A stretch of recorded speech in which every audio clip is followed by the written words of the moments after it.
Ask the Podcast Coach for May 4th, 2024. Let's get ready to podcast.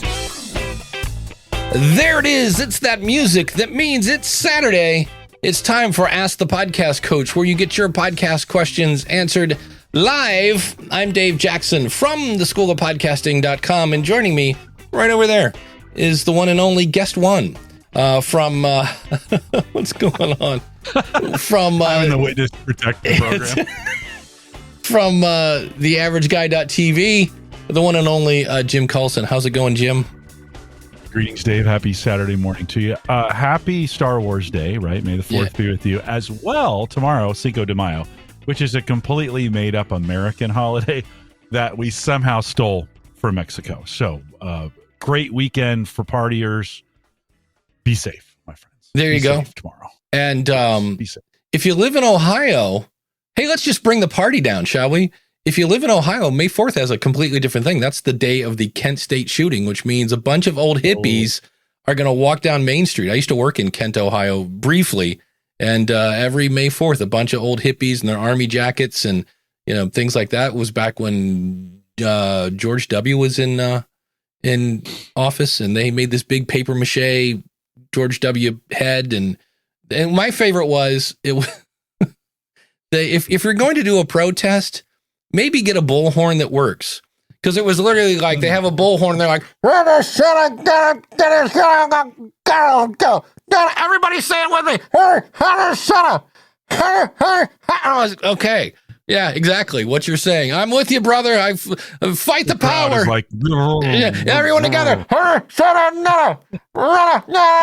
Okay, good. I'm with you. Whatever you're for, yeah. So, but if you get tired on the picket line, you know what can save you for that? A hot cup of perk you right up. Exactly, perk you right up. And of course, that coffee pour is brought to you by our good friend Mark over at podcastbranding.co. He is a podcast design specialist. Look, if you go to Fiverr or any place else, it's just not going to work as good as the one and only Mark Decote from podcastbranding.co. His artwork is beautiful. He's made over probably 300 artworks for people. And you're like, well, that's great. But what if I need a website? What if I need a PDF? What if I need anything that's going to make me look professional? It's very simple. You call Mark. You don't have to worry about it. You don't have to explain what a podcast is. You don't have to explain this. He's going to sit down with you one-on-one. You're going to tell him what your show is about, and he's going to come up with the ideas. And not just one idea, multiple ideas, and he's going to work with you until you are happy with your artwork. He's amazing. He's done the School of Podcasting. He's done Ask the Podcast Coach, the Podcast Rodeo Show, and my recent one, Your Podcast Website. You got to check it out. There's only one place to go, and that is podcastbranding.co.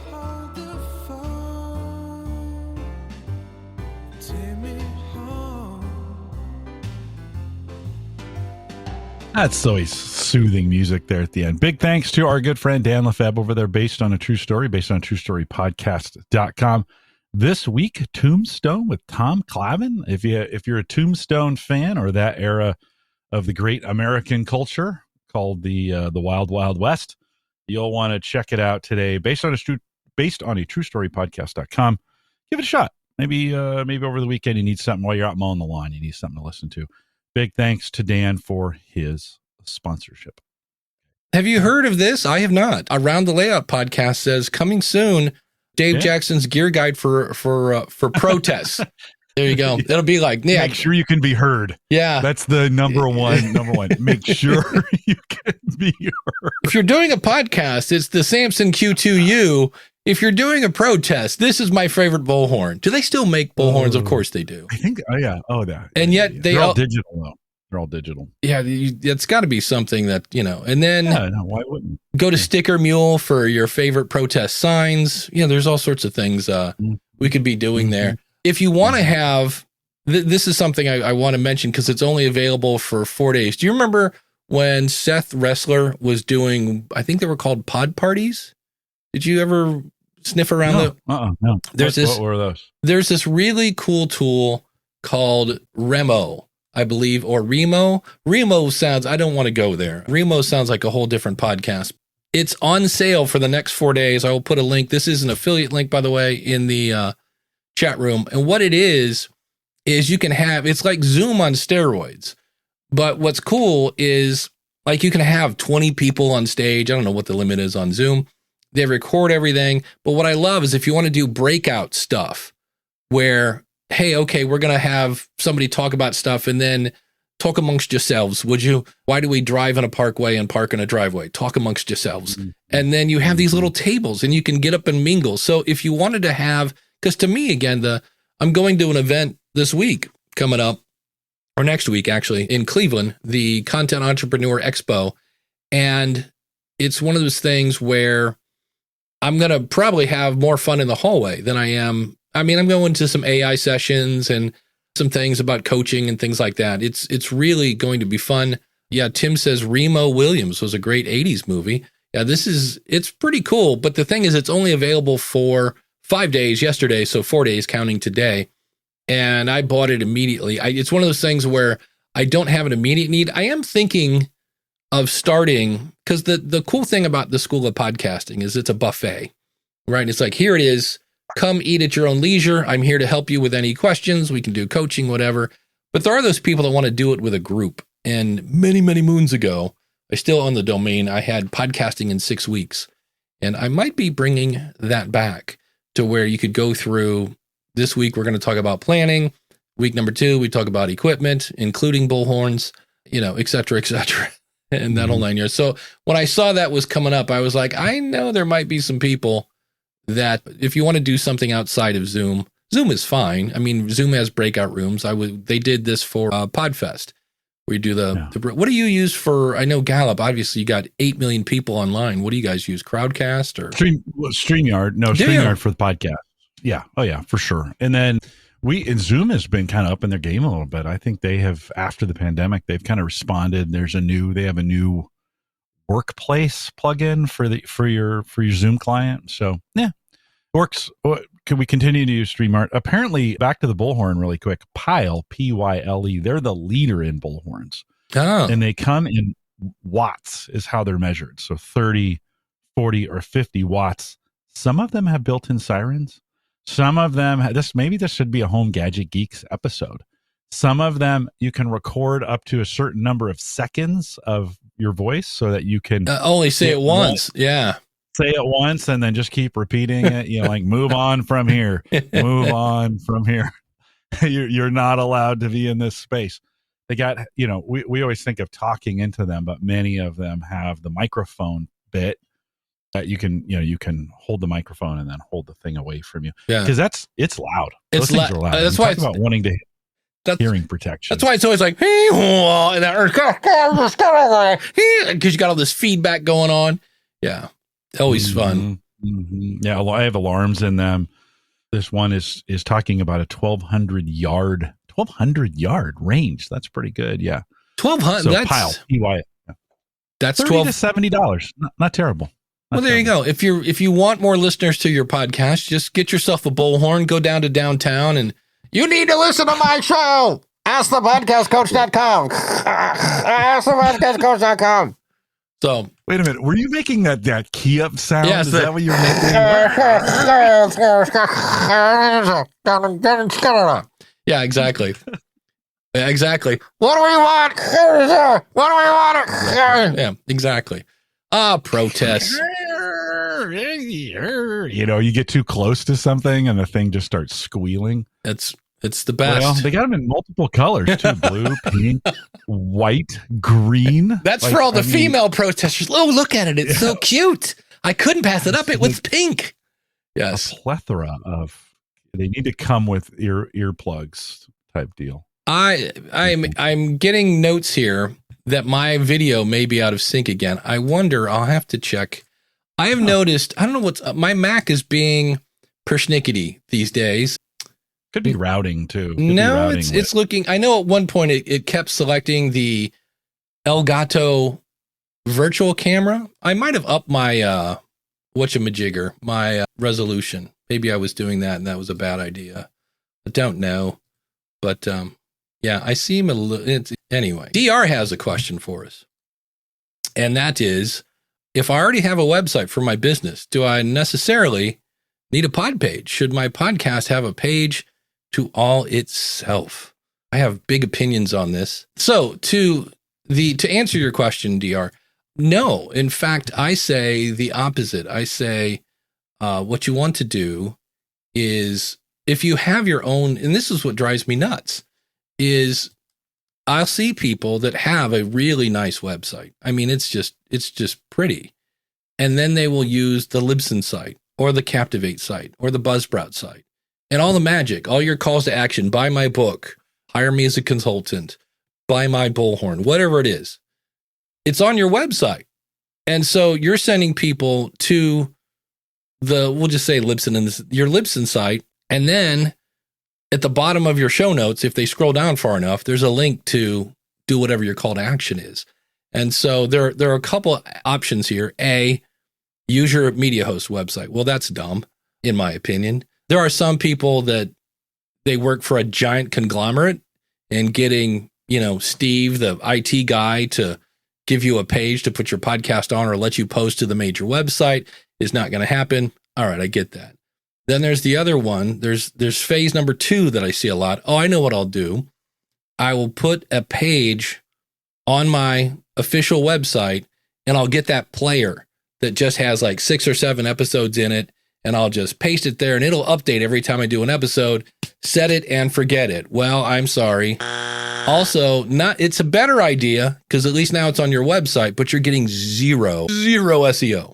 What you want to do is treat every episode like a blog post. An episode coming out today on your podcast website. I'm interviewing Greg Merle, I can never say his last name, from sound1design.com. And he was saying, yeah, treat every episode like a blog post. It gets the most SEO. If people share it, then they're sharing things back to your website. So you have more links back to your website. It reinforces your brand. The another in-between option is, and I was pondering this, and I don't think I'm going to do it, podcast.yourwebsite.com. And I didn't realize this. The more I do with your podcast website, I'm learning, I'm relearning stuff that I kind of knew, and I'm getting clarity on that. If you do subdomain.yourwhatever.com, yourwebsite.com, that subdomain has its own SEO.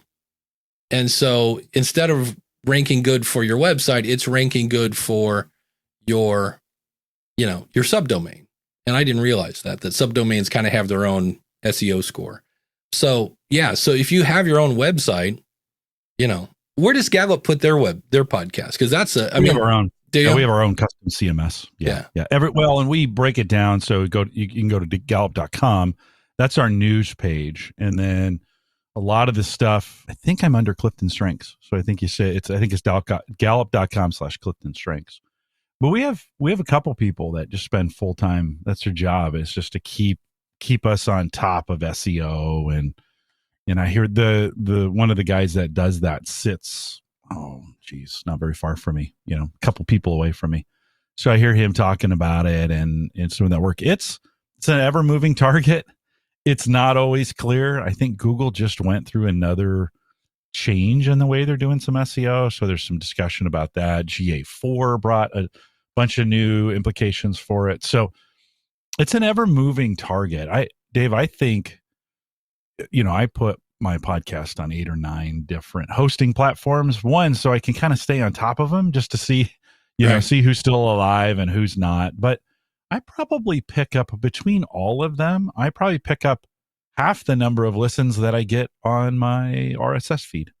So it's not always a bad, you think, well, what's a couple here and a couple there? Well, if you do a couple and then it adds up, after a while, you're like, oh, this is maybe a couple hundred. This isn't bad. If they're spread across, takes me 5 minutes a platform maybe to upload them, so it's not a bad. I think I'm a big believer in be everywhere, right? But certainly I agree with you, for all of you want to bring people back to your property in almost all cases. Yeah.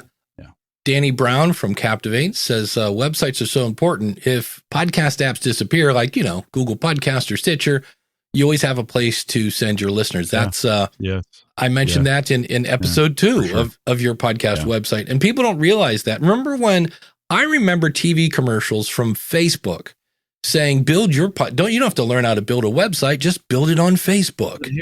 Mm-hmm. You know, and now it's you can build it there. You can, just don't make that your primary, right? Don't put it there, but just it shouldn't be the primary place. You should have your own website. Yeah, and he also says turn off the Elgato virtual camera. It's awful. Yeah, I probably should because I never use it, and it's always accidentally getting used. I just figured out why we're having video problems. I'm like, what did I do different?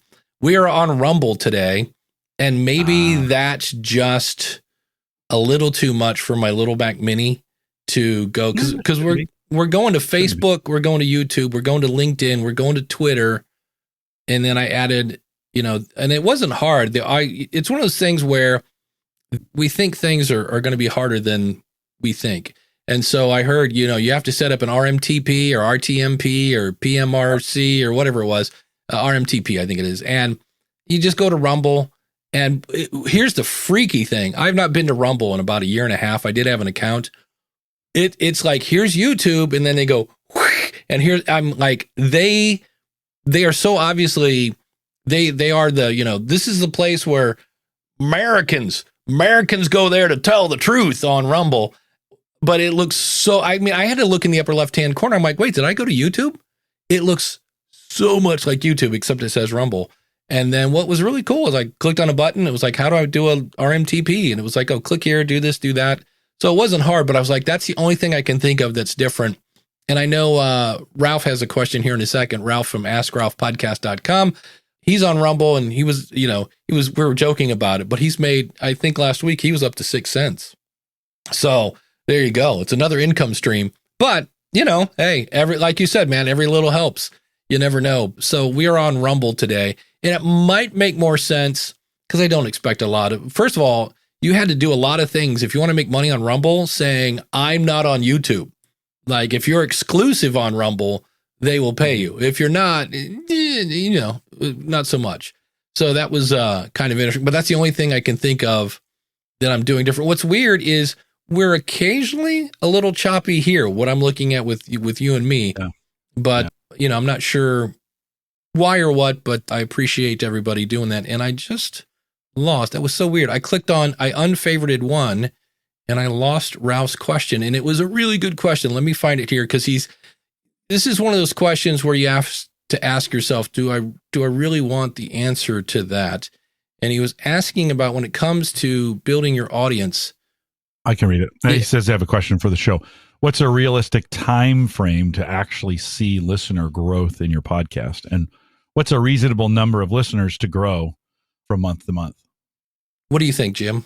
So the question is, what's a realistic time frame to actually see listener growth? I think it's tough to put dates on things like this. I think it's longer than you think. Yeah. But it's actually it can be fairly quick, kind of based on what you do and how you do it.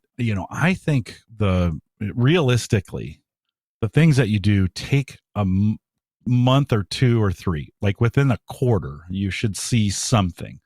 We all think, you release an episode and on Saturday or Sunday, and by Monday you should be seeing, giant numbers. There's no, even Podbean, who kind of tracks the first 7 day number in their stats. First 7 days is hard to get. I mean, when you think about that number in relation to 30 days and then to 90 days, man, that first 7 day number is pretty small. I wouldn't stress too much on that first week. I personally like a 30-day. Now, depends what you're doing. Because if you're looking for audience engagement in them responding back to things that you're saying on the podcast, that can take much longer because many people are way behind in what they're doing. They just are. No matter how much you like to think your listeners are caught up with you on a week-to-week basis, this is why that 7 day number is so hard.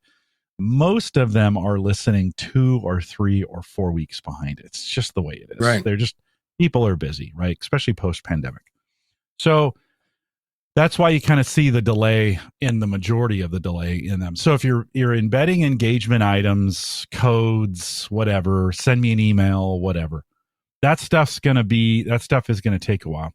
If you're using paid advertising like Overcast, or you're going through, Google AdSense or AdWords or whatever, some of that stuff can be pretty fast. Like, I mean, you could expect a turnaround or some numbers within that week, because that's instant stuff. You're getting people to click on things and they're coming over and they're doing stuff. So I think you have to think about your mode of engagement.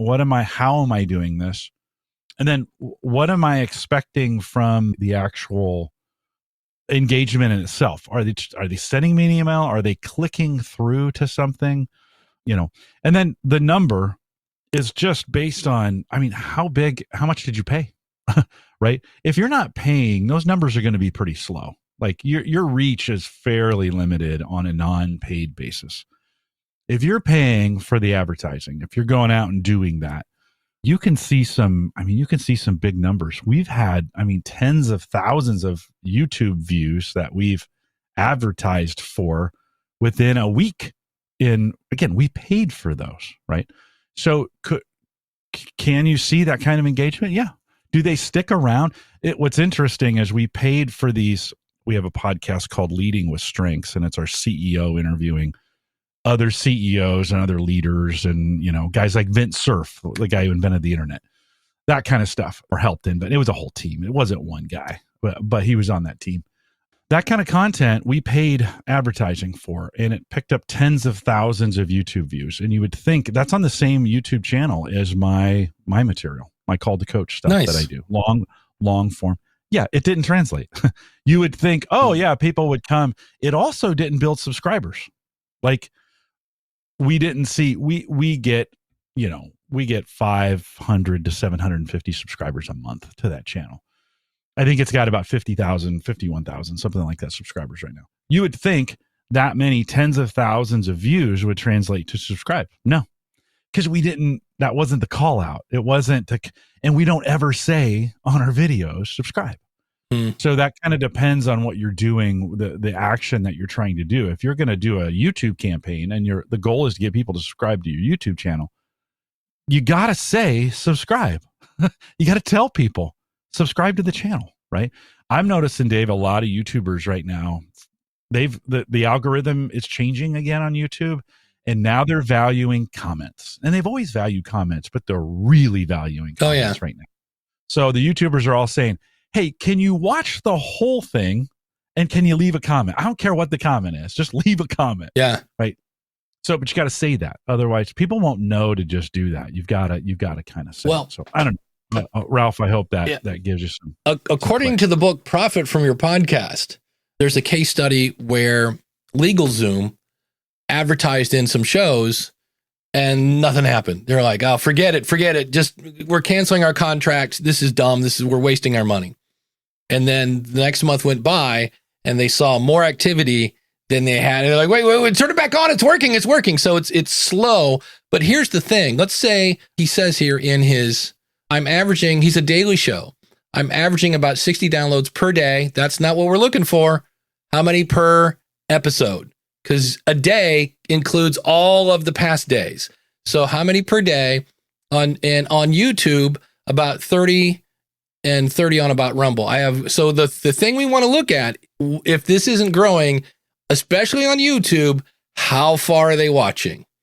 Because it's harder to keep people on YouTube. Then go into Apple, look at your shows and see how far. Look in Spotify, how engaged is this audience? Because if it's not wow content, to quote Michael Hyatt from Platform, if it's not wow content, they're not, if they're not like, oh man, I got to tell my buddy about this, it's harder to grow. Now, let's say I had 60 downloads and times that by 3%. So times by 0.03, you gained 1.8 listeners. So the next episode, you will have, if you're lucky, 62. That's a 3% growth. And we want 50% growth. We want to go from 60 to 90 to 120 and that's, and according to the book, Profit from Your Podcast, the average person that was actually, making money with their podcast, growing an audience, took 3 years. When you talk to Valerie Geller, how long does it take to build an audience in radio? She said, you guessed it, 3 years. I have a clip of it's about a minute and a half. I'm not going to play it, of people just saying 3 years, 3 years, 3 years, 3. Now that's to monetize. But just realize that if you start off with 20 people, like I don't have anybody, I don't have a newsletter, I don't have anything, and I'm going to go and grow it by 5%. So 20 times 0.05, you just gained a listener. So you had 20 on the first episode. Now you got 21. So you go, okay, great. So that was episode number 2. Hopefully this will grow by 5%. So 21 times 0.05 is another per. Now I'll be up to 22. So if you do 52 episodes a year and you start off with 20, by the end of the year, you're going to have 70. And that's, I just interviewed Albin from Buzzsprout, and he said that compared to email, YouTube, blogging even, podcasting is it's the hardest one to get it to really go crazy. But if you look at your retention rate, how far are people listening, it's going to outperform all those. So it's the good and the bad. The good news is you're going to have people, there is no spam in podcasting. I always say that. If I don't want to listen to your show, swipe left, unsubscribe, nothing you can do about it. So it's just tough. I'm studying Mr. Beast right now from YouTube, and this guy's 25, and the stat, my brain literally like breaks down when I try to understand this. There's a video on YouTube where he says, if you make this 3-point shot, I'll show you what I make on YouTube. And the guy nails it. And so he starts apologizing. He's like, well, this is one of my off channels. It makes 65,000 a month. This one makes maybe 95. And he's like, we weren't really making any videos during that time though. He's like, but the one here where we're doing the one about the island, he goes, I was making $5 million an hour. My brain can't comprehend that. And you're like, oh, I want to be Mr. Beast. Mr. Beast is 25. He started podcasting when he was YouTubing, and kudos for Mr. Beast, by the way. He refers to himself as a YouTuber. You wave that YouTube flag proudly, buddy. And he started when he was 11. And for like the first 4 years, he was all over the place, but he obsessed over YouTube. And I have a Jen from the School of Podcasting. She's getting into YouTube. She does a thing called Shower Talks. And I think just not that Jen doesn't have any talent, but I think half the thing that grabs people's attention is when you go Shower Talks. I'm like, oh, and she's wearing a robe. It's her inner, and then they're quick. All this trickery going on. But it's working. She's getting she's up into hundreds of thousands of views now. And I was like, but the thing with YouTube is, if you're going to be into YouTube, and Jim mentioned it earlier, it's a whole other beast, and you are studying the algo. And Mr. Beast kind of said something. I'm like, he's like, I study the audience. And he goes, the audience is the algorithm. And I'm like, I don't know, but it's all about the artwork for YouTube. So go to YouTube and type in YouTube thumbnails. There's about 5,000 tutorials on how to make the perfect thumbnail, and then titles. And I'm getting mad because people are using these AI generated titles that lie. I had one yesterday. I was on YouTube, and it said, or not YouTube, I was on Yahoo for some reason. And there was, how they have all the crappy ads that are around, those places that say, we'll boost your audience by putting ads on Yahoo. And this one said, coach gets kicked out of baseball game in first inning with hilarious response. And I'm like, oh, I want to see this. So they shows it, and there's the umpire, and he does the whole, you're out, and the hilarious response from the coach. You ready for this, Jim? He turned and walked into the dugout. That was it. And I was hilarious. No. And I was like, you totally lied, but you said that title because you knew I'd click on it, and it worked. I did. Yeah. But I'm like, if that was a podcaster, I'd be like, I'd be sticking fingers up in a certain way to go, yeah, I'm done with you. You lied to me. But it's not, right? It's not. They're just trying to get clicks. Right. They want clicks to certain properties that lead to other things. I mean, there's a whole method around this, right? Yeah. But the other thing to think of, Kevin Schmidlin said something that I want to play with. Kevin from Grow the Show. Good guy. There's a guy that, in the same way that Natalie Ekdahl from Biz Chicks, she's looking for female CEOs who make at least 6 figures. Like, that's her demographic. And Kevin does grow the show, but he's really looking for entrepreneurs who are already making money with their services, and he wants to help them grow their show. And those people measure success in clients. They could care less about downloads. And so he had a recent episode that I'm like, I might have to do this. And he said, because we're all looking at downloads. And the problem is we're adding people to our downloads at the same rate we're losing people, because they're like, I don't know, this show's kind of like the same thing. They're always talking about microphones and bullhorns. And, I'm tired of hearing about bullhorns. So they leave. And he said, but if you look at other things, your whole audience. So he said, go in, let's say you're on Twitter. And I love the fact that we've all just kind of together said, you know what? We're not calling it X. We're just calling it Twitter. Twitter, Threads, Facebook, TikTok, whatever you're on. Write those down. And then so write down your followers. Because I have no idea how many followers I have on Twitter. I just go to Twitter and I do my thing and I look around, do some searching, and I'm like, whatever. But he said it might be your audience, your email list, how many people are subscribing to that. And he goes, what happens is we're looking at downloads and it's just flat. He goes, but meanwhile, because we are trying on social media to get people to come to our website, and we're trying to grow our email list, that we're not noticing that we're growing in other places. And so your audience is growing, but your downloads may not. And I was like, Kevin Schmidlin, I'm going to have to think about that one. The problem is, how do you gauge success? Because if one of your gauges is like, I hope I grow, I want to have 10,000 people following me on Threads. Okay. But what are you going to do with that? So it's going to be the whole growing your audience thing is, it always comes down to why, and then your who, and then where those overlap, that's your what. And then Adam Curry always talks about how you have to make an astonishingly good podcast. Like, it can't just be good. It has to be like, wow, kind of thing. And that's, I worked last night on, I mentioned the whole Your Podcast website, and I interviewed a web designer. Mark's going to be on the show. He doesn't know it yet, but I got to get Mark on that show as well. But I took an interview that we did on video, and then I took it and I made it narrative style. And I love narrative style interviews because I get to edit out all the crappy things I did.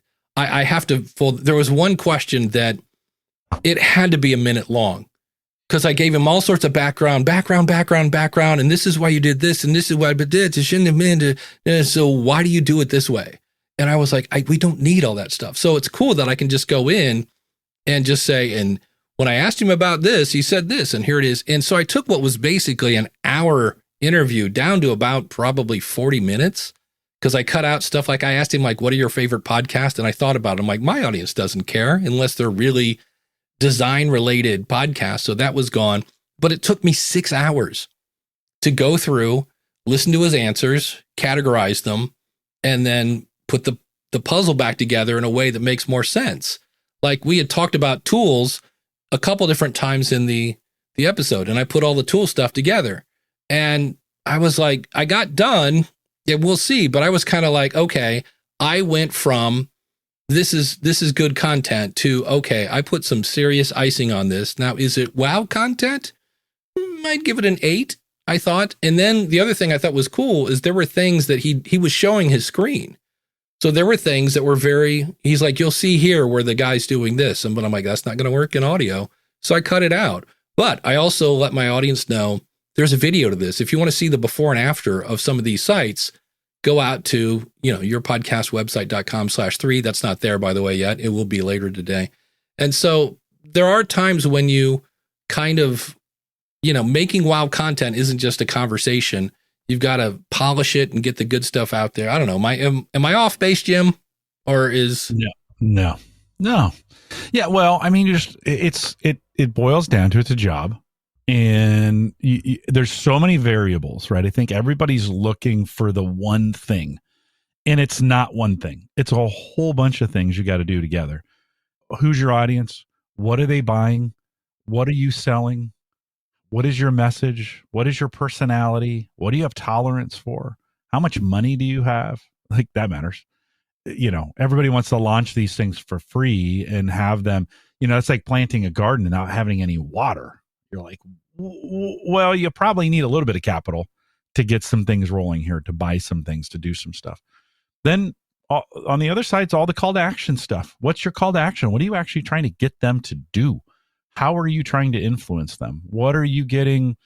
What are you making that they want to purchase, or whatever that is? And sometimes that's purchasing an influence, not necessarily in dollars, but what are you trying to do with that? And then how are you taking care of your audience at the same time? We've talked about this before of, Taylor Swift does a great job of taking care of her audience. She is very audience friendly. Even as big as she is today, she is still very audience friendly. How friendly are you with your audience? Is that the intent? Where are you going with that? So I think you've got to, and then, some of this, you just got to do it long enough that you get lucky in some area to get noticed by somebody or something, or doing something right. Got to take a few risks and try some things. You just never know. When I had Erin Lawrence on my program, Home Gadget Geeks, last, she was just talking about this high-tech bird feeder she'd gotten, and she just mentioned this other company. She's like, I didn't like this one, but I liked this one. That other company heard that somehow and contacted her and me and said, hey, do you want to check out some of our stuff? And I said, hey, I want to be very, very clear with you. I'm not a reviewer. I don't do that. You can send it to me. Right. I'll talk about it. I just don't review. But you never know when those kinds of things are going to happen. And you have to be in the game long enough for a few of those things to kind of manifest. And you got to take some risks. You got to try some stuff. Most of the current podcasters that have big numbers, by the way, they had other things going on before they got here. I think we really minimize. There's very few, minus it like a John Lee Dumas, right, who kind of came out of nowhere. But most of them had something. NPR was doing this on radio, for God's sakes, before all their shows, they just transitioned off radio. Radio Lab, which has had a ton of success, was a radio program before it was a podcast. I mean, they've been doing that for years on radio. So we talk about this all the time, but you've got to take there's no one thing. You got to take all the factors, then you just got to work it, and then got to realize not everybody's going to be successful at this. This is one of those kinds of things, right? Not everybody's going to be successful. Adam Curry just said that. He goes, he's like, he goes, I hate to say it, but a lot of podcasts are crap. And he goes, and everybody's like, start a podcast, get ads, make money. He goes, not everybody is supposed to make money with this. He's like, maybe, he goes, and he said, look, a lot of people are getting paid in fun, and that's beautiful. And they're getting paid in community and things like that. Ralph said he had 30 downloads an episode. So if you did a growth of 5%, that's 1.5 people an episode. So it's when we want it to go from 30 to 40 to 50, and he said, the funny thing is I'm willing to spend money, but I cannot find a place for effective marketing. Yeah. I did on Overcast with crappy results. So remember with marketing, and by the way, Buzzsprout put in, I'm going to call this the Dave Jackson feature. It's now double opt-in, where I can place an ad and say, I want that show, this show, with this show. Because the first time I did it, and I'll finish my Ralph thought here in a second, but I had like 7 shows and my campaign went and I got nothing. And I was like, hold on. I'm like, I just want this show. I did like 2 shows, but they had it to where if anybody met their criteria to have ads, they could grab my ad and start running it without me saying, hey, I don't want to be on a sleeping show. And now it's done. So they get to opt in. Yes, I will run Dave's ad, and I get to opt in and say, yes, you can.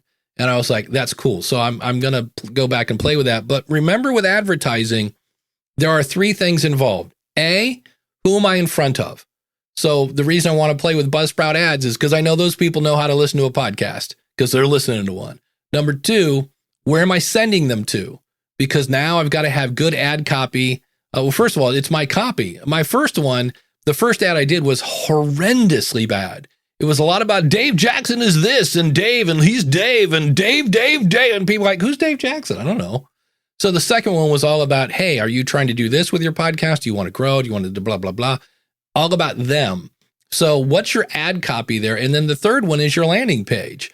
And so this is where you have to show that you understand them. One of the coolest things was on this episode of your podcast website, the guy that builds website goes, wow, your copy is really good. It's obvious you understand your audience because that's what you want to do. I mean, think about it. Go watch any infomercial. They're like, are you trying to make healthy meals for your family? But it takes too long. And when you do this, it's so messy. And then here's another problem. And this is why it's hard. Enter the thing we make that we want to sell to you. It solves every problem you have. And now it's only 3. So you're handling your objections. So is your ad copy saying people, when they see it, they go, oh, number one, Ralph's been doing accounting for 30 years. This guy knows what he's talking about. But is there something there that shows this is for me? Because this is where we try to be everything to everyone. And people go, I don't know. He's talking to businesses. He's talking to this and stay at home. Like, what is it? So it's effective marketing isn't always the platform. It's getting the right message in front of the right audience and then having the right call to action. That's why sales are not, we had a Wendy's here in my town and went out of business. And I'm like, how does a Wendy's go out of business? It's burgers. But their product wasn't any good because they hired a bunch of people that were nincompoops, and you'd walked in and it looked like a war zone. So it's growing your podcast. It's when it hits. Like going back to Jen and her shower show. She's, it's one thing to have a gimmick that she's podcasting from the shower, but on the other hand, if you're going to have people coming back, and she does, and I've yet to watch her shower show. But it sounds funny and they're quick. They're almost like shorts. So, when in doubt, tweak and see if it works. And if it doesn't, keep trying. But that's where that passion comes into play. Yeah. You got one with advertising. You got to test like crazy. This is where you have to have some money to try some things. It's if you're going to do it, right? If you're going to pay somebody else to do it, we've been talking about this a little bit in chat. You're going to pay somebody else to do it, you're going to pay a lot of money because they're going to do what you should be doing. The hard work of testing, getting the results back, figuring out, what worked and what didn't. Chances are if the ads are not working, somebody had mentioned in chat they had used Overcast with crappy results. So if Ralph. Ads aren't working, Ralph, he knows this, but I'll say it for everybody else. If ads aren't working, there's a couple problems. One, you didn't test enough. 2, you didn't do enough research, or 3, your advertising is bad. There's not too many other reasons why things aren't performing for you, right?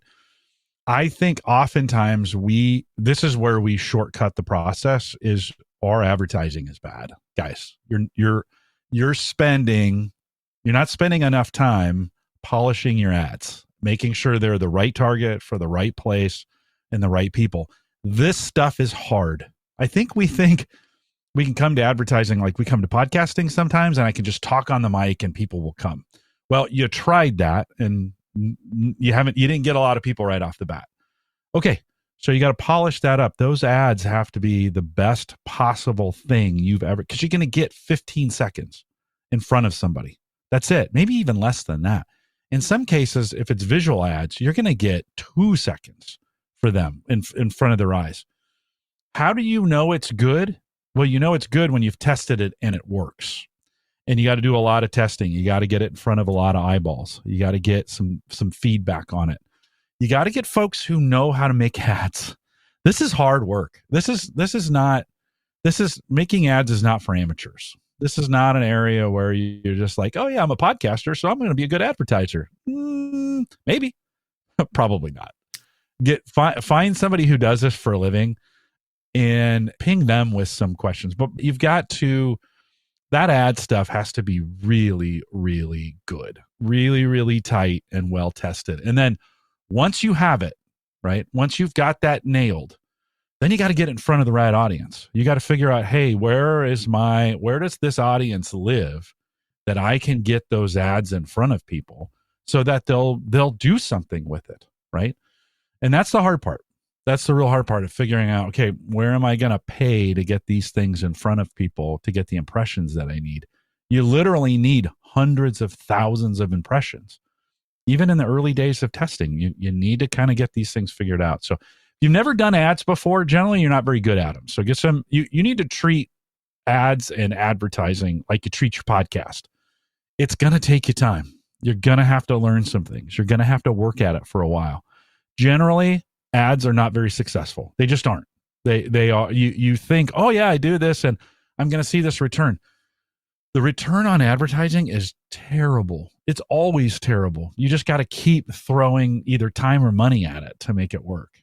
This is where we get discouraged. You do an ad on Facebook or you do an ad in whatever, you purchased it somewhere. By the way, these platforms don't make it easy because they don't want to deal with small clients doing these things, these tiny little campaigns. They're not interested in doing some of these things. They want the big clients, right? They want the big folks.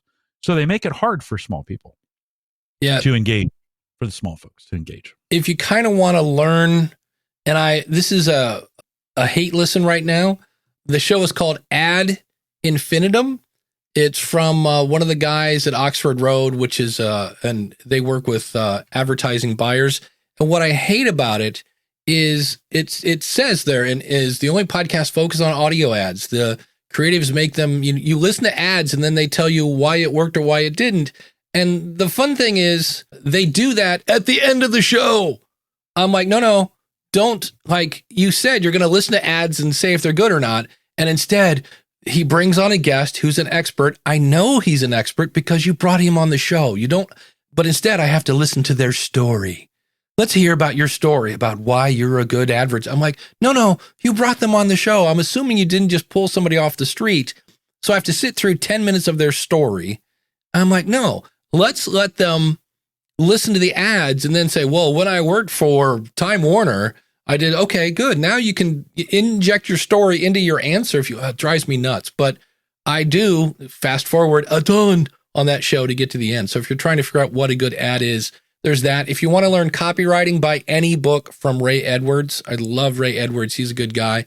But Jody had asked a question, what forms of paid marketing do you then recommend? So where do we go?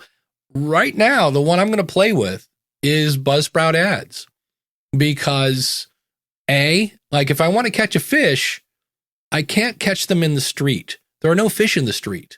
So I got to go someplace where there's podcast listeners.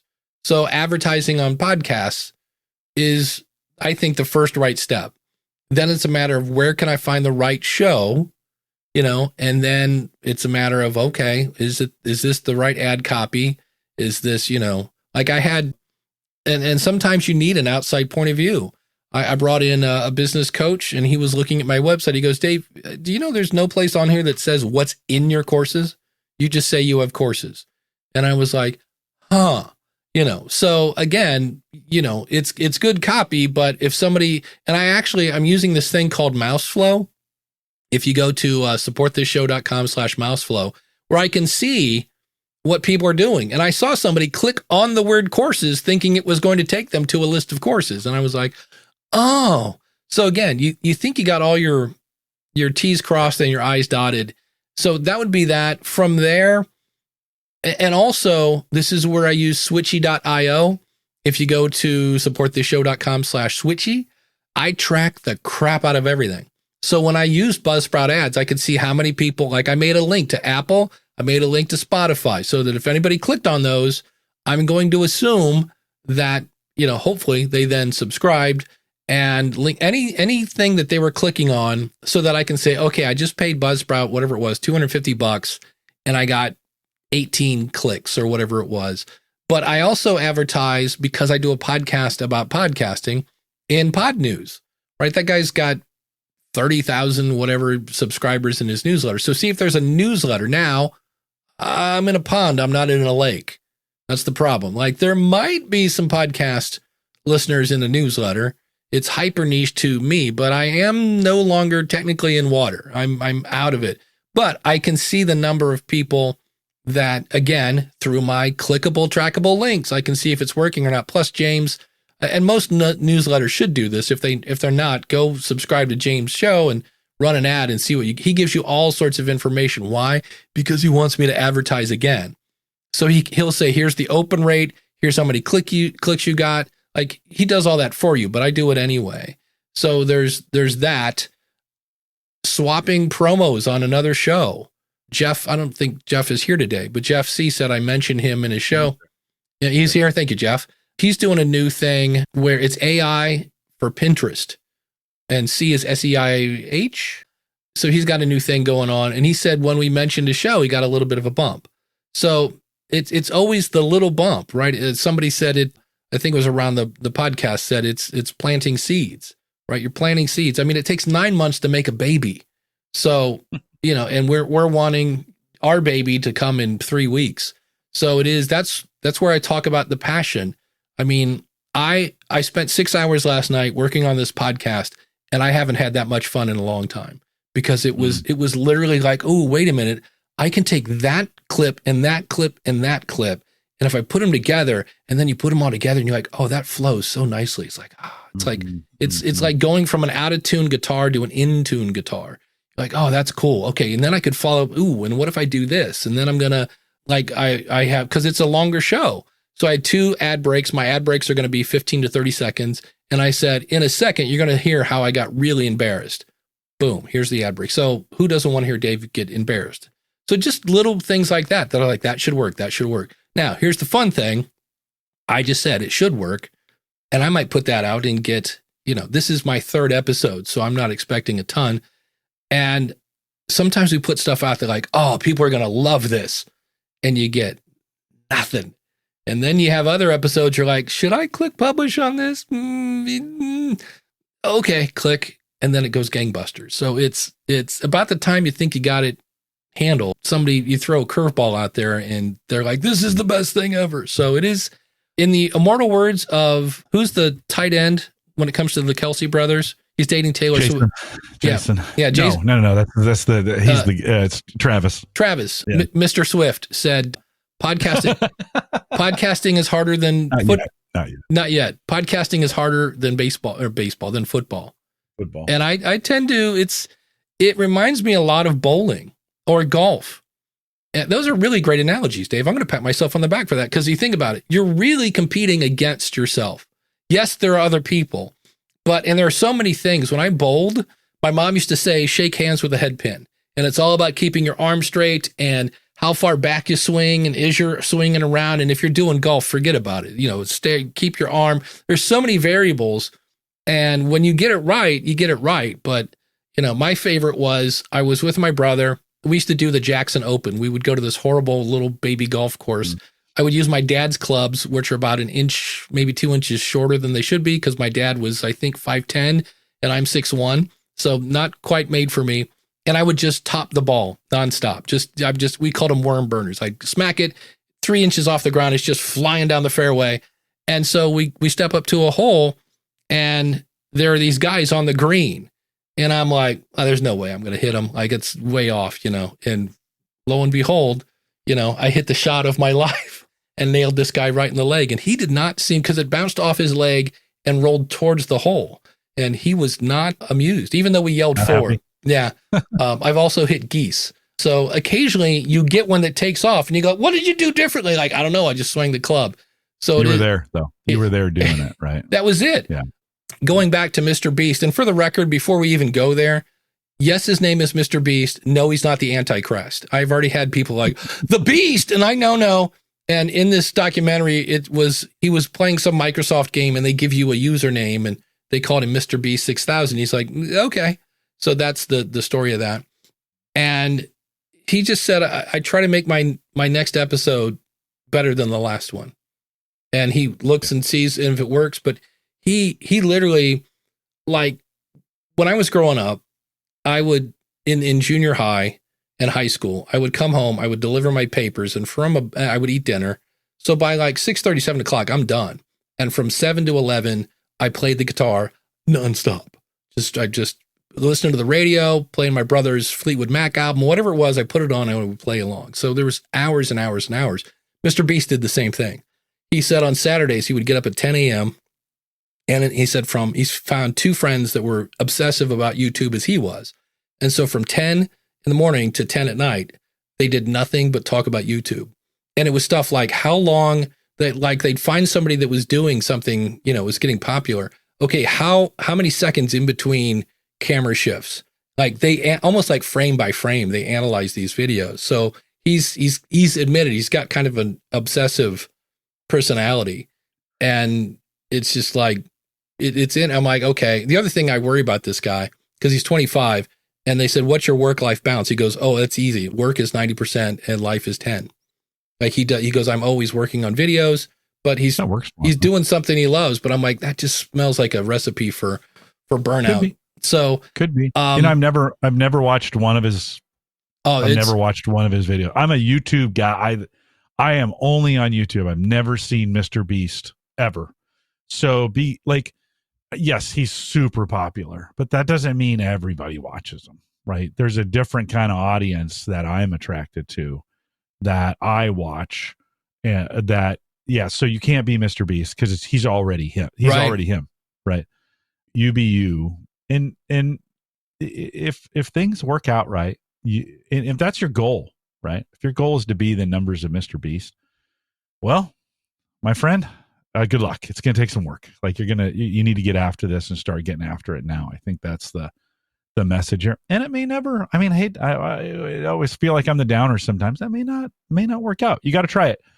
Give it a shot. Do it till you run out of money, and then go do something different if it doesn't work, right? I mean, there's no guarantees in any of this stuff. I think we all know that. Yeah. But it's I've never seen one of his videos. I don't even know who he does. I couldn't even pick him out on the street. He does. Gary mentions this. He's now, because he made, $5 million an hour. He has so much money, he doesn't know what to do with it. So now he's into philanthropy. He went to Africa and made 100 wells. It's an amazing video. He's going to, and then you like the guy because here's the thing. You want to hear how messed up this world is. He goes to Africa, makes 100 wells. He's 500,000 people now have clean drinking water that were basically drinking poo. I mean, it was horrible. People are dying from diarrhea. It's just nasty. And while he's there, there's literally a bridge made out of sticks to cross this river. And during the raining season, the bridge gets washed away. He built a new bridge. He's just doing all this fun stuff. So he does all this great stuff. And what happens to him is he applauded. And they're like, thank you, Mr. Beast. No. Face something of Africa. This lady's like, well, it's kind of frustrating that he came in and got all the credit. And I'm like, not thank you for helping us do our job. And then somebody else was like, this is the ultimate white savior thing. And I'm like, he's having hell. I was like, so no good deed goes unpunished. Right? Yeah. Jody says, again, I'm willing to spend money. I just don't know where to do it. So I would start with podcasts, find a podcast. You can do that. She does say your episode when I was on Jody's show, which you can find at voiceoversandvocals.com, among other, she has other websites, but that's there. If you want to hire for a voiceover, that'd be great. So that's the answer to everything. Just have Dave Jackson on your show. I would love, I don't say no to interviews. So Jody, who's your audience? Where do they live? How do they respond to that kind of advertising? What's your last audience survey say about them? What are all those things? And then, so it's not, you don't ask the question, where do I go first? You ask the question, where do I need to go first? And you wouldn't know where you need to go until you've got all this data kind of trying to figure out or where do I want my future audience to be? How can I get this? How can I advertise this podcast into this future audience? Right. And so you got to be asking all those questions. Then once you got all that data, then that should start telling you, oh, okay, well, if I'm going to do this, if I'm going to make a big investment in YouTube, then I got to start thinking about what does YouTube advertising look like, right? Or for some folks like Overcast, advertising on podcasting platforms, again, depends on your content. That might be great. You might think about just web ads, right? Doing Google AdWords. There may be. So get some, kind of dig in, figure out where your audience is first, or where you want them to be. Then start asking around for the folks in this space. And actually, there's tons of advertising podcasts out there. So I don't listen to them. That's not my gig. So I'm not as good at the actual functionality of it. We've got folks that do that at Gallup, but you just got to kind of do some legwork. If you don't like doing it, it's one of those things where if you're digging in and you're like, I hate doing this ad stuff, you're going to have to pay somebody to do it. Find someone that you trust and pay them. It's a little bit of magic. There's some science to it, but there's a little bit of magic in there too of pulling that off. And some folks who've done it well may be able to help you on it. Yeah, Jody says, I've been on Google AdWords. Really don't want to do that again. Yeah, if that didn't work for you, don't go back to it. Yeah, I've heard everybody that I know that talks about Facebook ads, they'll say they kind of work, but they also always say 3 words. It's really expensive. And I'm like, it can be. Yeah. It can be. Yeah. So it can be. So for sure. But you get, I mean, the returns, the possible returns on it are, and it's not the only thing. This is, and I'll end this ad segment. It's never one. We always think it's one thing. Yeah. I'm going to do Google AdWords, or I'm going to do this, or I'm going to buy. It's never one. It's always them all together. You need to be doing several things all together in concert with a strategy to say, I'm going to do this and it's going to lead to that. And we're going to do this and it's going to go here. What do you have access to? How much money do you have? What can you pay to have done for you? Can someone do all those things? And then there needs to be multiple channels in which you're pushing those through and monitoring all of them. This is why Mr. Beast works 20 hours a day. Yeah. Because he obsesses about it, right? But he knows what works and what doesn't. And so it is, don't get caught in the I need the one thing mentality. Yeah.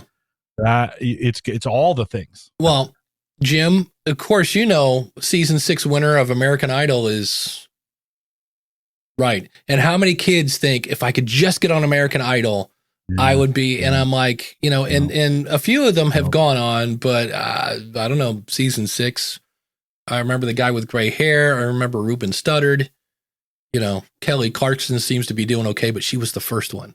She had first mover advantage. So it's, just because she's been through some things. Yeah. And just because you get advertising doesn't always mean, now those people probably, and then they got a really crappy record deal, which was even better. Congratulations. Now you get to make money. And if you're lucky and make some money, we might let you keep some of it. Yeah. Congratulations. Welcome to the music biz. So, who's not having a hard time and having fun doing podcasting? Maybe our awesome supporters. Our awesome supporters. And so let me bring that up. You can be an awesome supporter by going to Ask the Podcast Coach, or you could go, hold on, there we go. Yeah, askthepodcastcoach.com/awesome. And of course, if you haven't figured it out, this show is brought to you by theschoolofpodcasting.com. We've got courses, and honest, I'm going to put a link to those. You'll probably hear an ad on the School of Podcasting in the future where I name things like planning your podcast and picking your gear and building your website and growing your show, monetizing, things like that. You also get endless one-on-one coaching with me and an absolutely awesome community with people like Ralph. Ralph's a member of the School of Podcasting. So check it out. Use the coupon code COACH when you sign up to save on either a monthly or yearly subscription. And of course, that comes with a 30-day money-back guarantee. And speaking of Podpage, you can try Podpage. That's my affiliate link at trypodpage.com. If you want to see what Podpage looks like, go out to askthepodcastcoach.com. That's our Podpage site. And right now I'm using Ecamm, and I did not, I spent a little time this morning. I always play with Ecamm because I only use it once a week, and it's a great thing. And please don't let my execution of using Ecamm influence you. It's a great program. I just need to play with it more.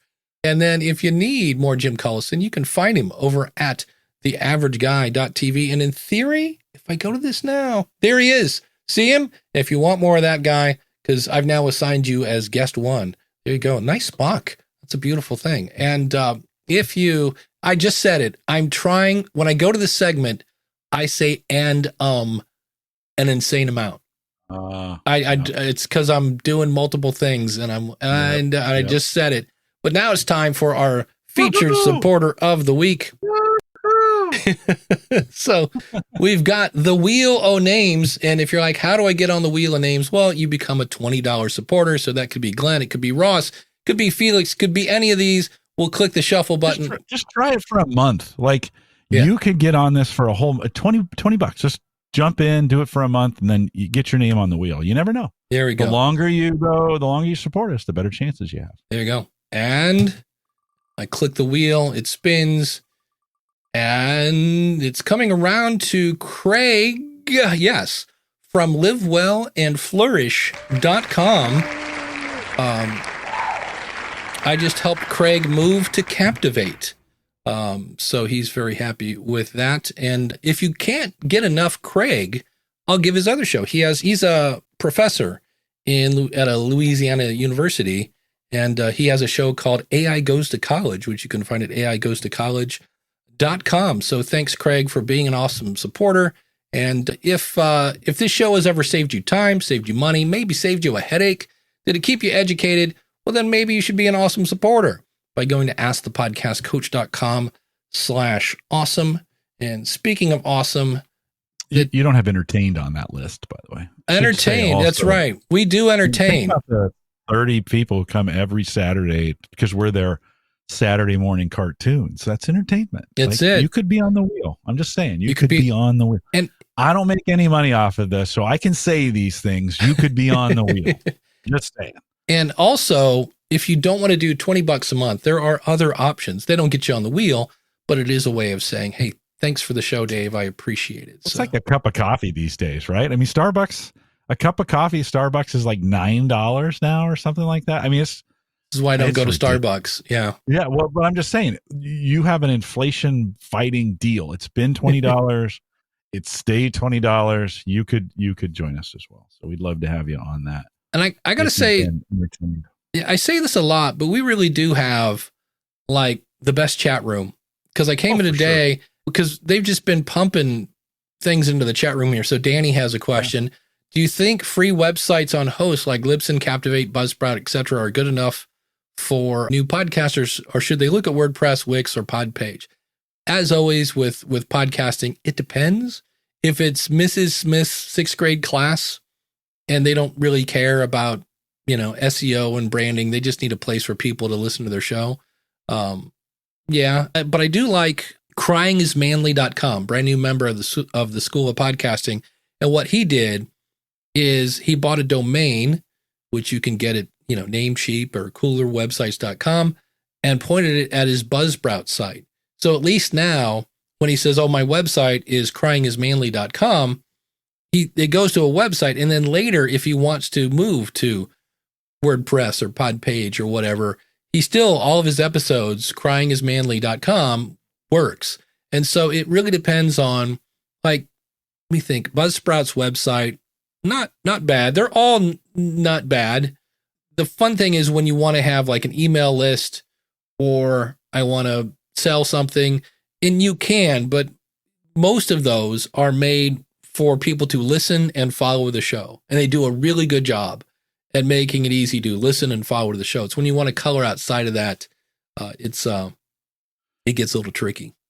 If I was starting a new podcast, again, now knowing what I know, I do it completely different. I think everyone thinks that first podcast is something special, and it just isn't. It's terrible in a lot of cases. Imagine if you'd never been in the restaurant business before and you were going to go open a restaurant, you would make a million mistakes in the way you open the restaurant and the property. You might be better off starting with a food truck, or you might just be better off taking some food to potlucks and see if anybody actually likes it before you get very far, right? Do some small things first. And this is what I heard in what you just said, Dave. If you're going to do something, just grab a free service, make 10 episodes, learn the craft. Don't care about it. Monkey around with some art. All that stuff you're never going to want to listen to it in the future anyways. You'll probably suppress it once you get somewhere down the line, right? So you're going to do that anyways. So just do some things, get something out there, get some feedback. Don't worry about the permanency of things. Don't worry even necessarily about big numbers on that. We think I can't live if I don't have a great launch. Well, practice it, learn a whole bunch of things, then burn that thing to the ground. Just burn it down and then start something, because you're so much smarter after you've done 10 or 20 of these things. Then you can kind of start digging in with your, okay, now I'm going to go get some professional artwork. Okay, now I know how to build this thing in a way that I can add advertising to it. Or do I want to? You might even have learned some things in the 10 or 20 that you made of some bits that you want to bring over to the new show. So I'd make a food truck. before I would do a restaurant, before I'd buy a restaurant, right? Yeah. Training wheels. Yeah. What's fun is I was digging around my basement and I thought I had it in here. It's so bad. I found back when I was, in my true like musician, 16 to 22, man, I had lyrics flowing out of me because I was a musician and that's what I did. They're so bad. It's this, and I'm just like, the young angst of, and talking about rocking on, like we rock on, like there was a song called Rock and Roll. Woohoo's in there. Woohoo. I don't think so. I wasn't quite the Bon Jovi kind of guy, but I just saw one was called Rock and Roll with the Punches. Oh, and that's, and I was like, wow, this is so bad. So usually the first thing you do, not great. And even towards the later ones, I was like, these are still really, this is why I don't write lyrics. But that was it's like stand-up comedians, right? I mean, they just work clubs. They just go into clubs and they might play to 5 people. And they just Nate Bargatze, he's gotten, this overnight success that took 20 years.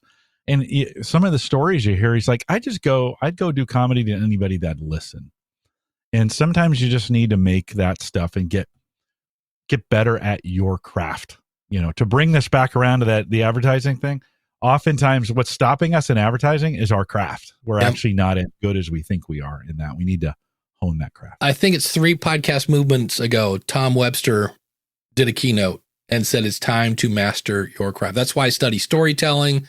That's why, Randy said, I used to boost my post on Facebook and you had little choice of where it went and it did nothing. Yes. I have been told by multiple people, if you want to light your money on fire, 100% guaranteed, boost something on Facebook. That's just not something I would recommend. But your audience might be on Facebook and you can get them in a group. And then, by the way, you've got a lot of control in Facebook in groups. Yeah. Ads don't show up in groups. You've got a lot. Facebook's made a lot of changes in the way that groups can be moderated. There's auto moderation now going on in those groups. So there's some good tools. Yeah. So maybe Facebook ads but Facebook groups.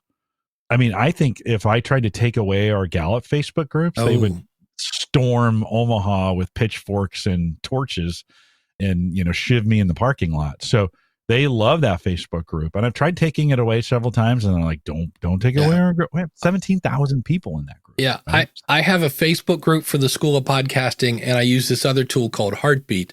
I love Heartbeat. It's so much better than Facebook. And yet I have people that are like, nope, I only use Facebook. Don't need another app to look in. I'm like, but all the events are listed over there.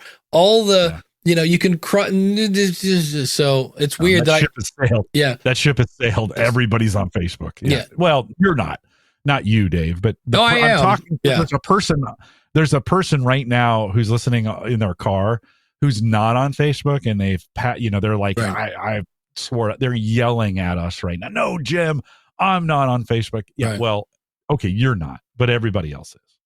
Yeah. Ralph said, I just started this question to a place of starting a discussion. To be very honest, I see my podcast as my mission field. So I help, if I help one person, that's the way to look at it. That's how I look and I'm having fun, so it's great. Here's something that, speaking of Jeff C., he says, I'm convinced with all the AI tools, taking the time to craft emails to your audience and nurturing them is the way to stand out. I think that's I sat in a week of AI stuff with Podfest. And again, it's a great assistant. It's a great way to brainstorm. Definitely can save you some time. But I smell people that just want to click a button. Like, I'm going to type in a sentence. I'm going to click a button. Like, I've seen ads for like, you can make $1 million in 3 minutes by having AI generate the content. It'll generate the website and you can sell this course, blah, blah, blah, 3 easy payments. And I'm like, yeah, that's no. So I am advising people lean into your personal stories because AI can't do that. And it's a way to let people get to know you. And then Danny says, in terms of downloads mean squat, in his opinion, because of auto downloads, bots, scripts, all those can result in a download, but no one listens. And I had Audience Uplift, I think it is, that emailed me. And it's one of these, I love when I ask a very specific yes or no question and they email me back and they don't answer it. Because I said, is this one of those where you advertise on great sites like Yahoo and CNN, and it leads to a player that will auto download in the background? And I said, so I'm asking, is this a certified download or a verified listen? Like, very specific. What is your business model? What's going on here, buddy? Because you smell a lot like one of those companies that's doing that thing. And he didn't answer my question. And I was like, I'm going to take that as a yes. And that's the thing. Now, why do these exist? There are people like the marketing manager of big company and the CEO's like, why are we doing this podcast thing? I see where we're spending $4,000 on an episode. What's going on? They're like, oh crap, I need some numbers. So they hire these people. They artificially inflate their downloads. Most of them, again, you're going to get a small number of people that are actually listening to the show that will follow it or whatever. But he's able to go back to the CEO and go, look, man, we're getting 20,000 downloads an episode. Yeah. And I'm like, listen, downloads are not all junk. I mean, they are numbers. And if you track them on a regular basis, they give you some idea. They give you some trend data. That's where they're best at, right? And so percentages and trends are really good in this light. When Apple did a haircut last year, we could see that trend drop off. I all of a sudden got new numbers. So like, oh, okay, well, you start tracking things month over month. A couple years ago, we had a January spike that had to have been a mistake on our host provider because it came in February. It came back to some more numbers. There are some things you can see. Certainly, knowing I have 20,000 versus 40,000 downloads, being able to compare those two numbers is important to me. So I don't obsess about the downloads, the number. I do watch the trends on the downloads, and those trends are important.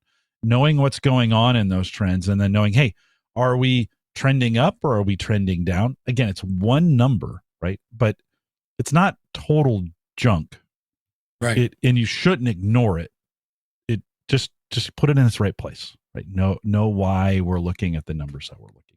Yeah, Gary says, I think the AI thing is reaching pinnacle hype state. There's a thing on the Podcasting 2.0 show, and there is I want to say it's BlackRock, some sort of investing. They have like trillions of investing in things.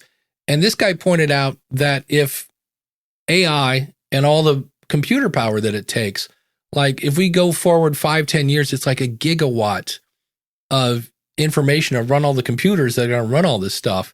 And he was kind of saying that may not work in the future if we don't want to have everybody turn off their air conditioning. Like, where are we going to get the power to run all this stuff? So they were kind of saying like, hey, is everybody ignoring the fact that this isn't very efficient? They give Bitcoin all sorts of crap, but nobody's giving this, and I was like, oh, that's an interesting thing that we've never talked about. But the other thing Danny brought up, if you haven't heard about this, OP3 is an open source.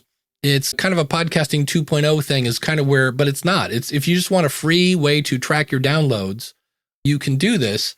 And all you need is a host. Unfortunately, not Libsyn, but like in Captivate, you can go right into your RSS feed settings and add this. And it's just another way, because it gives you a way to see how far people are listening and all sorts of stuff like that.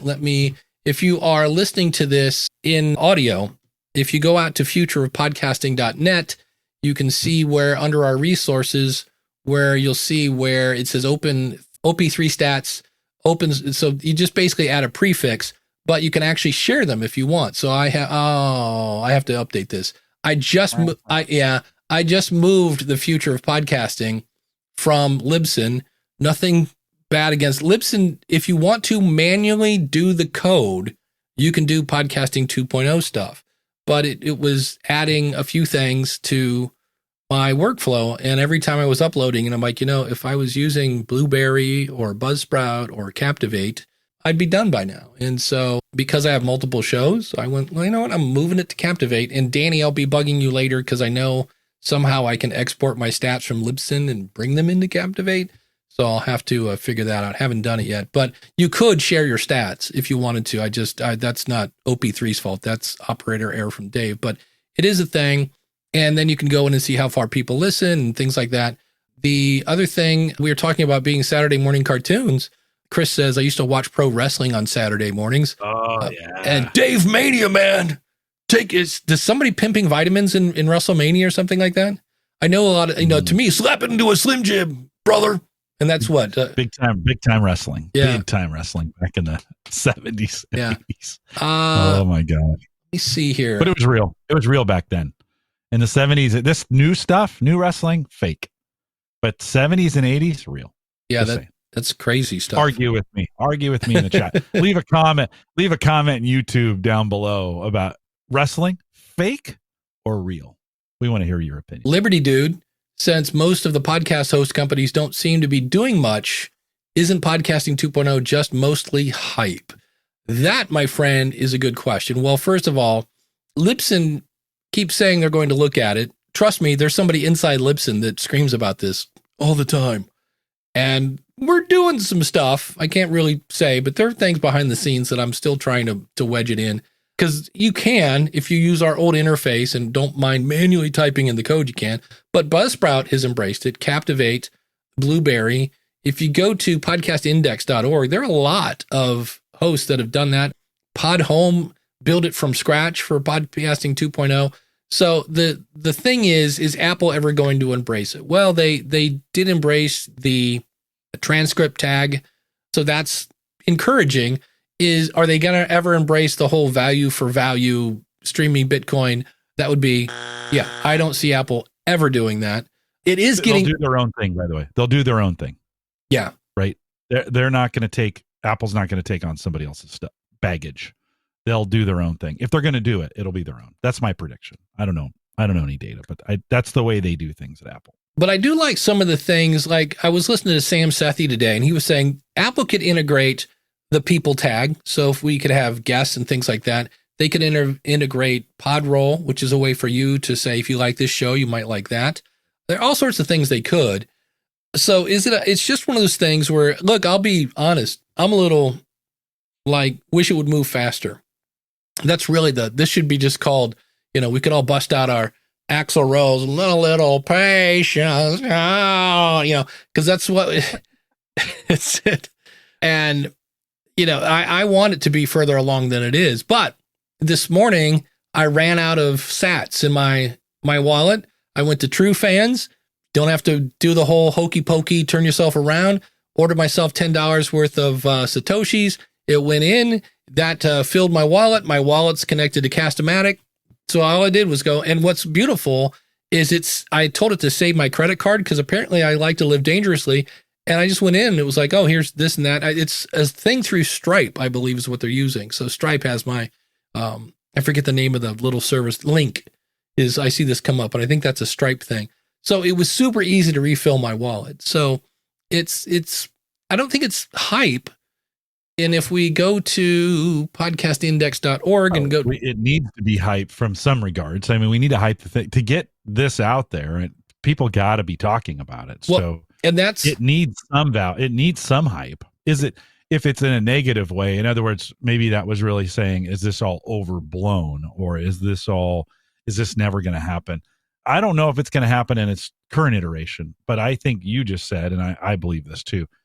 I think there will be pieces that come out of it when people have an advantage to use those pieces to their. None of this stuff. Nobody does things for charity. They do it when it works for them, right?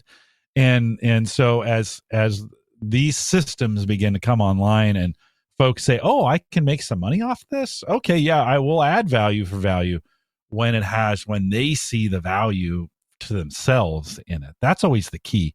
That value for value thing.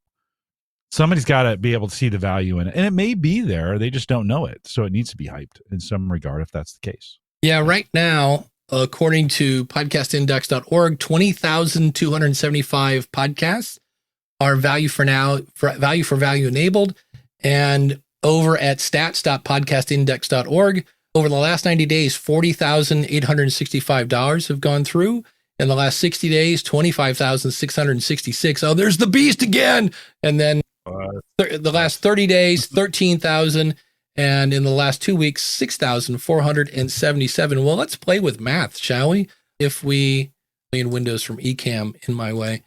So if we take $6,477 and divide it by 20,000 podcasters.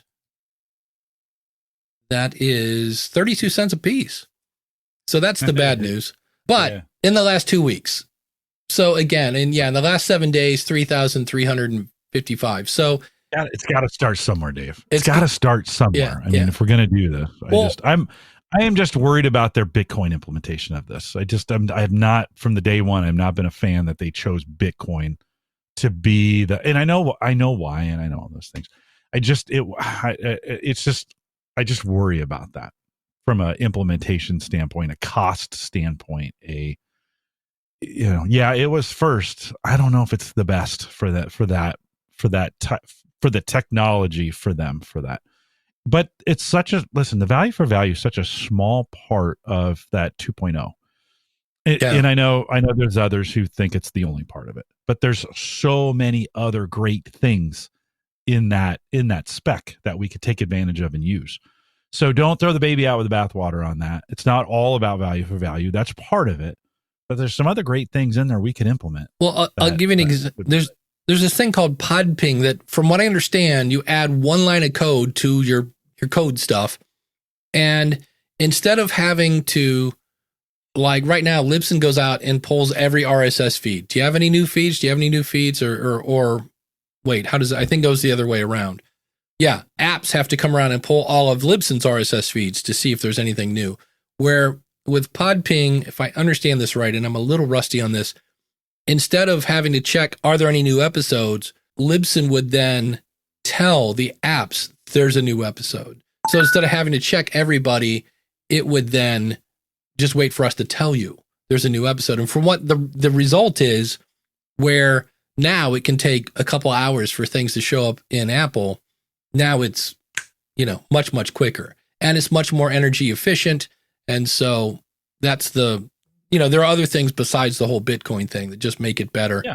So, and now Captivate just rolled out a thing where, and I haven't read up on this, but something I should ask Danny, because we're up against time here, but they've somehow integrated, and this is the part that has me worried. This will be next week's conversation, where we're somehow tying YouTube videos into the RSS feed. And I'm like, okay, because I don't like, if that's a feature, it's based on YouTube, not going, hey, wait a minute, you're only supposed to be able to watch YouTube videos on YouTube. And I heard Mark talk about this, and I think what they're doing is putting a link to YouTube. I need to read up on this, but that would be nice. Anytime we have cool things that rely on other products, I just have two words for you: Twitter and Facebook, and both of those break on a regular basis. So that would be tricky. But Mark's a smart guy, and I'm assuming that whatever he's done over there is going to work through it. But that's another topic for another day. But A plus to the chat room today. I had like 4 questions, and I was like, I'm not sure what we're going to do. And you guys came through. I said the chat room will carry it. They'll give us some things to talk about. But Jim, what's coming up on Home Gadget Geeks? Yeah, Christian Johnson from Maple Grove Partners joins me again. We talked a little bit about kind of state of hard drives. We talked about NAS devices. I think his recommendation, what do you buy in a NAS in 2024?